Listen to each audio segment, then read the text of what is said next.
कल्याण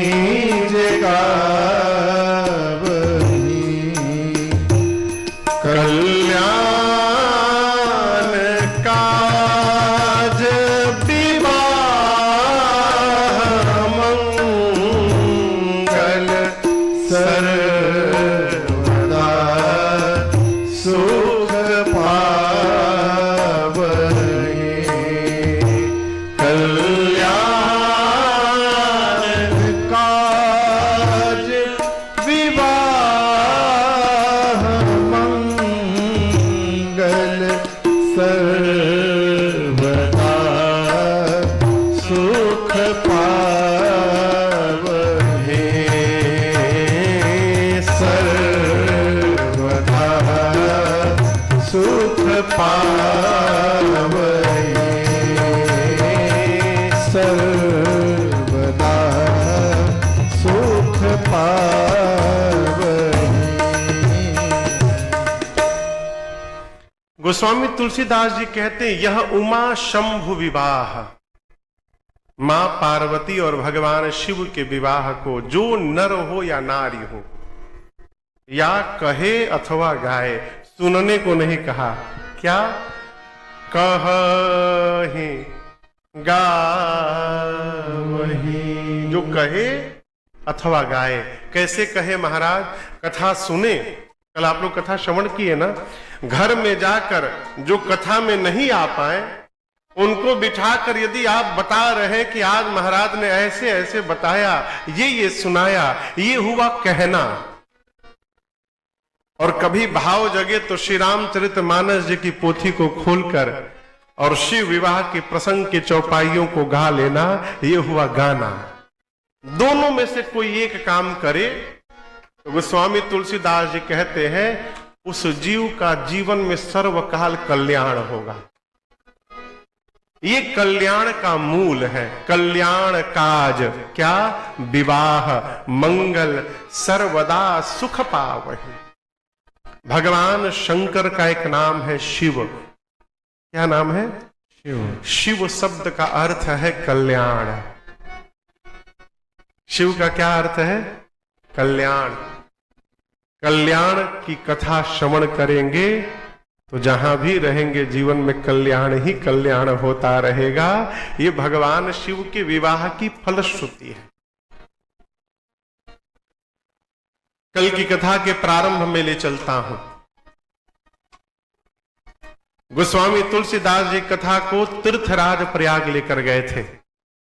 दो महात्मा थे, एक का नाम याज्ञवल्क्य, दूसरे का नाम भरद्वाज जी।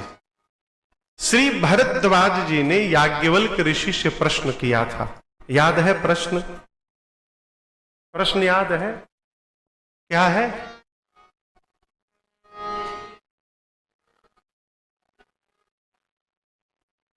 प्रश्न क्या था?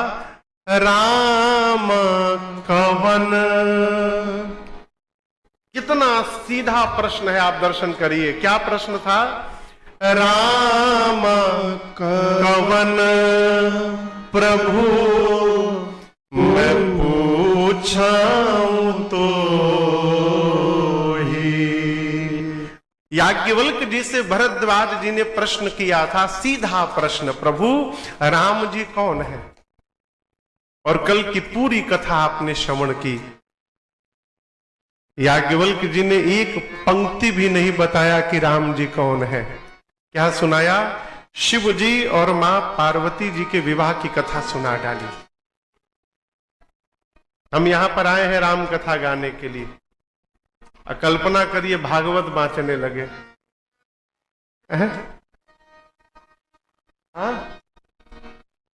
मंगत राम जी खड़े हो जाएंगे बीच में, कहेंगे महाराज बंद करिए, आप गलत ट्रैक पे चले गए हैं। हम लोग राम कथा का प्रचार किया, भागवत बांच रहे हैं। जीव रोकता है। लेकिन यहां दर्शन करिए, पूछा गया राम जी के विषय में, बताया जा रहा है शिव जी के विषय में, परंतु भरद्वाज जी रोके टोके नहीं, प्रेम से सुनते रहे। और आपको बतावें, सामने बैठकर कौन कथा सुन रहा है और कौन टाइम पास कर रहा है, ये वक्ता को सब पता चलता है। हम यहां बैठे, हमको सब दिखाई देता है कि कौन वास्तव में सुन रहा है, कि कौन मंगत राम जी को और उदेश्वर जी को दिखाने आया है कि हम भगत हैं। ऐसे भी लोग आते हैं श्रोता।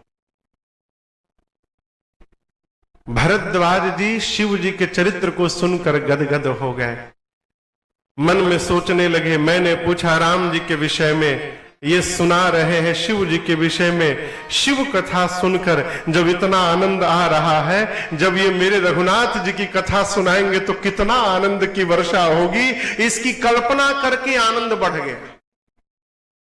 एक एक रोंगटे पुलकित हो गए, नेत्र से झरझर अश्रु निकल पड़ा।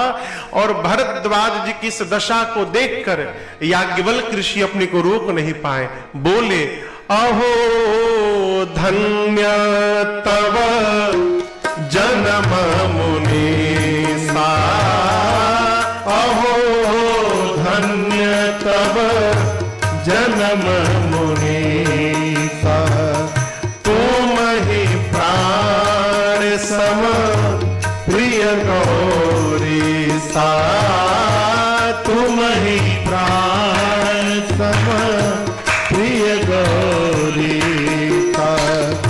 शिव पद कमला जिनहि रति नाही, शिव पद कमला जिनहि रति नाही, शिव पद कमला जिनहि रति नाही, शिव पद कमला जिनहि रति नाही।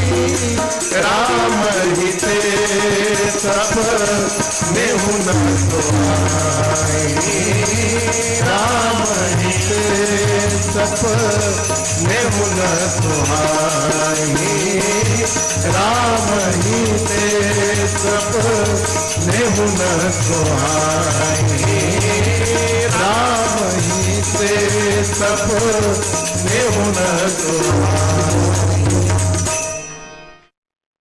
याज्ञवल्क्य ऋषि ने भरद्वाज जी को क्या कहा?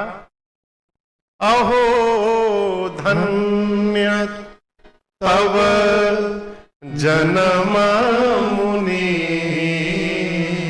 हे मुनिवर आपका जन्म धन्य है। किसने कहा? याज्ञवल्क्य ऋषि ने भरद्वाज जी को कहा मुनिवर आप धन्य है। और यहां समझिएगा, लंदन में 10 ठे बंगला हो जाए तो आप धन्य नहीं होंगे, बहुत बैंक में बैलेंस हो जाए तो आप धन्य नहीं होंगे, बहुत बड़ी बड़ी गाड़ियां हो जाएं आप धन्य नहीं होंगे। धन्य कब होंगे? मनुष्य के शरीर को प्राप्त करके यदि भगवान के चरणों में प्रेम प्राप्त हो गया, आप धन्य हो गए। ये धन्यता है। बोले आप धन्य हैं। क्यों? मैं जान गया आप अपने प्राण के समान भगवान शंकर को प्रेम करते हैं। जीवन को प्रयास करिए हम धन्य हो जाएं। रघुनाथ जी की भक्ति, कन्हैया की भक्ति, बाबा के चरणों में प्रेम प्राप्त हो जाए, ये जीवन की धन्यता है। गोस्वामी जी मानस में बार बार कहते हैं, ते धन्य तुलसीदास आस बिहाई जे हरि रंग रहे। जो भगवान के रंग में रंग गया वो जीव धन्य है। मीराबाई धन्य थी। ऐसी लागी लगन मैया हो गई मगन, ऐसी लागी लगन मैया हो गई मगन। वो तो गली गली अंतर समझती है, ऐसा है नहीं। देखिए वर्तमान समय में सबसे बड़ी समस्या है कि हम कौन राम जी को माने। आपको बताया ना कि ये राम कि वो राम। कई लोग कहते हैं हम निर्गुण भगवान को मानते हैं, सगुण भगवान नहीं होते। कई लोग भगवान को ही नहीं मानते, भगवान की मूर्ति नहीं होती, निराकार भगवान को मानते हैं। शंकर जी कहते हैं जो निराकार है वही साकार है। बाबा कहते हैं सगुण में अगुण में कोई अंतर नहीं है, दोनों एक है। कैसे? जैसे पानी और बर्फ। हम आपसे यदि प्रश्न करें पानी का क्या शेप है, क्या कहिएगा?